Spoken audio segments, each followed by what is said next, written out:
Bien, ce qui va m'intéresser maintenant, c'est de travailler sur un autre projet, en l'occurrence d'autres primitives. Si je fais ici Shift A, on a vu pour l'instant un petit peu les primitives de type mesh. On a vu le plane, le cube, le circle, le cylindre. Et bon, voilà. Donc vous avez compris approximativement le principe. Ce qui va m'intéresser, c'est vous montrer qu'il existe évidemment d'autres primitives. Donc là, je vais supprimer celui-ci en appuyant sur X et enlever celui-ci. Alors vous allez voir, je vais me mettre ici en vue de face, donc touche 1.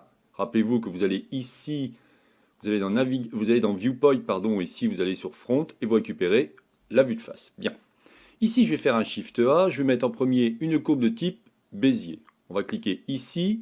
Vous avez quelque chose comme ça. Ce qui va m'intéresser pour l'instant, c'est redresser mon profil. Puisque la courbe de Bézier va permettre de faire énormément de choses, mais surtout va permettre de créer des profils. Je vais déjà vous montrer ce qu'on peut faire avec. Donc on va cliquer ici sur le manipulateur Rotate.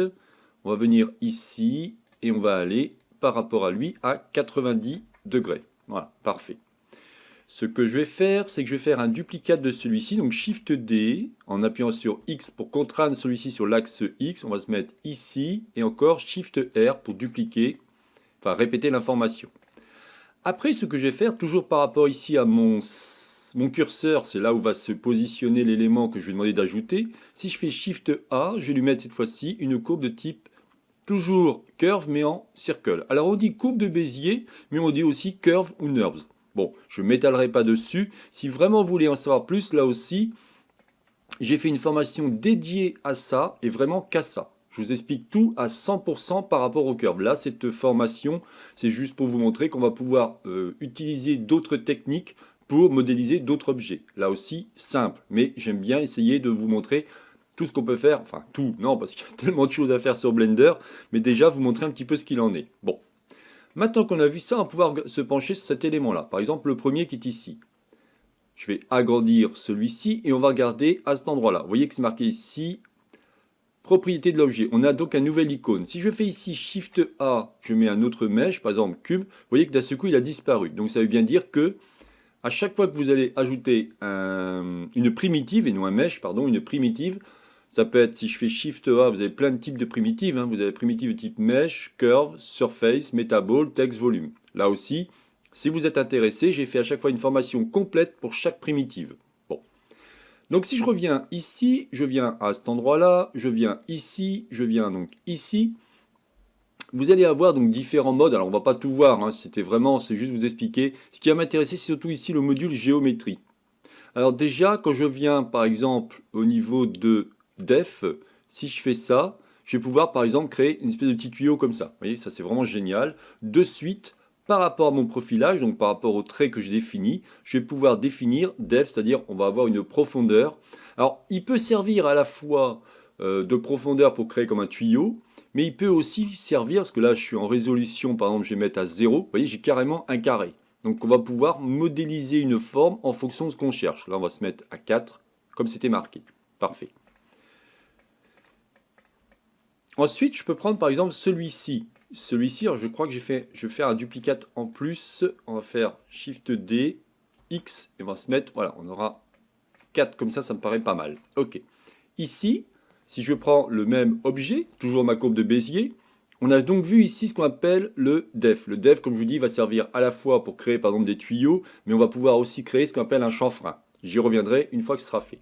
Ici, vous avez l'extrude. L'extrude va permettre donc d'extruder. Donc de suite, regardez, c'est génial. On va pouvoir de suite créer ce genre de face. Et après, bien entendu, ce que je ne vous ai pas encore expliqué, si je me mets ici en mode édition, vous allez avoir ce qu'on appelle donc une courbe de Bézier. Une courbe de Bézier, c'est quoi? Eh bien, celui-ci va être composé de points avec des poignées. Donc regardez, si je me mets comme ça. Et ce qui est vraiment génial, c'est que celui-ci, on va pouvoir travailler sur les différentes poignées et jouer par rapport à une forme précise. Vous voyez? Donc si je prends par exemple celui-ci, hop, je vais récupérer celui-ci, je me mets en mode édition, je me mets en vue de face en appuyant sur la touche 1, je prends celui-ci, je peux appuyer sur G et d'un seul coup je vais pouvoir positionner celui-ci. En appuyant sur S, donc je vais pouvoir redimensionner celui-ci. On retrouve bien évidemment les différents manipulateurs et bien plus encore. Comme je vous dis, je ne vais pas tout vous parler, il y aurait vraiment beaucoup de choses à dire dessus, mais bon, déjà c'était vous montrer un premier exemple.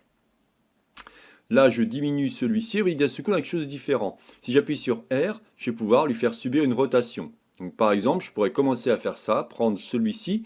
Donc on a bien ici un point avec les différentes poignées. Ces poignées, si je prends par exemple celle-ci, si j'appuie sur la touche V, vous allez pouvoir créer différents types de poignées. Une poignée, pardon, vous voyez c'est marqué ici Send Handle, et c'est bien marqué ici à chaque fois, définir le type de poignée pour des points de contrôle sélectionnés. Donc vous aurez par exemple automatique, vector, aligné, free ou toggle free align.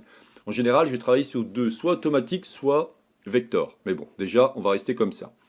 Ce qui est génial, comme j'ai pu vous expliquer, c'est que vous avez l'extrude. L'extrude va fonctionner sur plein de types de primitives. Par exemple, si je viens ici, si j'appuie sur E, je vais pouvoir sans problème extruder celui-ci. Faire après une rotation et me positionner par exemple comme ça. Si je souhaitais avoir une forme comme ça. Dans ces cas-là, je reviens ici en mode objet. Je peux venir au niveau de mon extrude et faire une forme comme ça. Vous voyez ? D'un seul coup, on pourrait par exemple faire, si on souhaite, une forme de canapé ou de transat et après mettre différents éléments.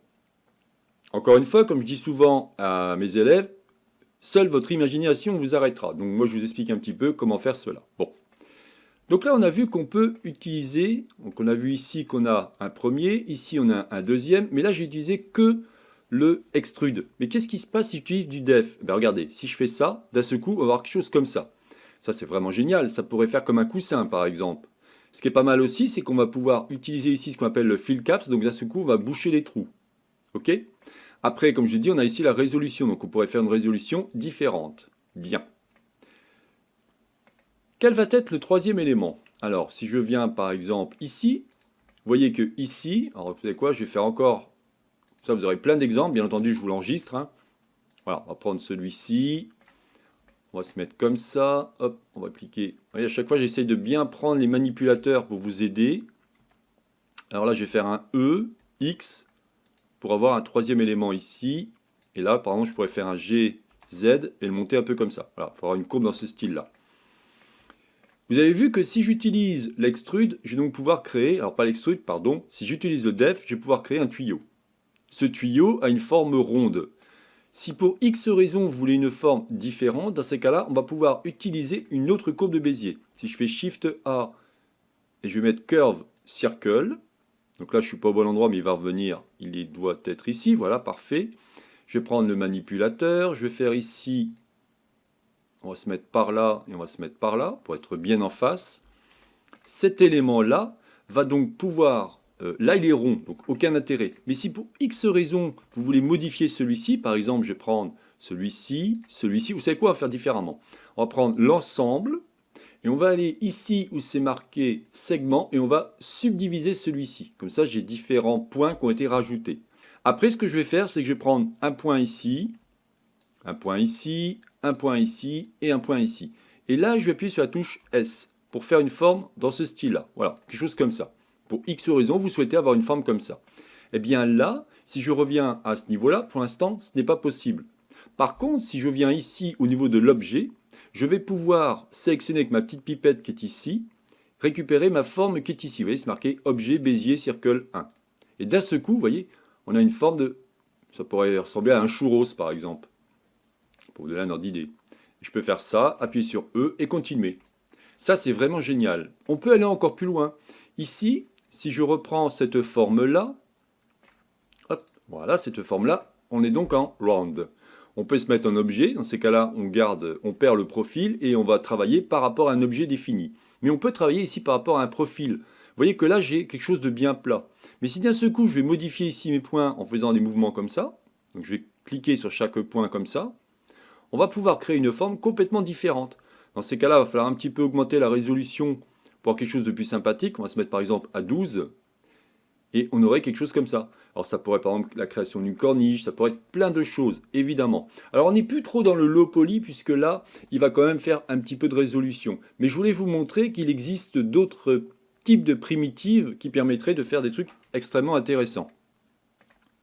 Comme je dis, regardez ma formation sur les courbes de Bézier, vous verrez que j'ai carrément créé une scène entière avec avec ce type de primitive. Bon. Alors maintenant que vous avez vu ça, alors je regarde un petit peu si j'ai oublié des choses. Ce qu'on peut faire aussi, par exemple, on pourrait prendre donc celui-ci, je vais faire un Shift D, je vais me positionner en forçant sur l'axe Y, je vais me mettre ici. Ce que je peux faire... Alors non, c'est pas ça que je voulais faire. Excusez-moi. Je vais faire un Shift A et je vais mettre ma courbe de Bézier. On va faire un GY. On va se positionner ici. Là, on va laisser tel quel, ça me va très bien. On va prendre celui-ci. Quelque chose comme ça. E pour extruder. Alors, on peut se mettre en vue de dessus pour être sûr que je suis bien. D'accord? Hop. Et là, je fais quelque chose comme ça.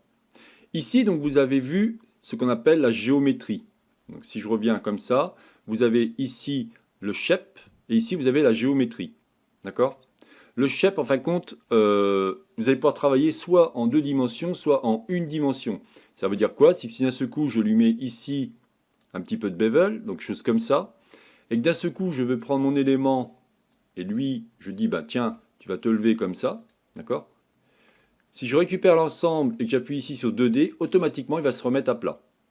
Voilà, déjà, ça va être ça. Et après, vous avez différents modes de remplissage, et ainsi de suite. Là, on est en none, mais on pourrait avoir un remplissage différent. Par exemple, back. Vous voyez que d'un seul coup, celui-ci va me faire que cette partie-là. On aura après front, ou alors les deux.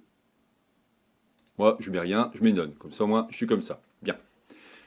Si vous regardez ici, donc vous avez vu l'objet, on a un petit peu vu ça, on a vu qu'on peut remplir l'élément. Ici, on va pouvoir, par exemple, faire ce genre de choses. Vous voyez, on va pouvoir définir précisément quel morceau vous voulez.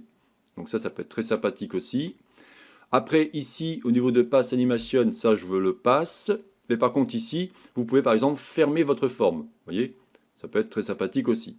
Voilà. Bon, je voulais vraiment faire un petit résumé très rapide, bien entendu. Hein, parce que comme je vous dis, la formation que j'ai faite, elle est bien plus longue et bien plus complète, presque exhaustive, pourrais-je dire. Même si vous êtes sur la version, là je suis sur la version 4.01, la dernière que j'ai fait, je crois que c'est 2.93, il y a vraiment très peu de changements, donc il n'y a aucun souci par rapport à ça. Bon, ce qu'on va faire maintenant, déjà je vais vous enregistrer le fichier, et on va s'arrêter là, et la prochaine vidéo, nous allons donc commencer à créer du profilage par rapport justement à cette primitive. Je voulais déjà vous montrer un premier aperçu de ce qu'on peut faire avec. Allez, je vous dis donc à tout de suite.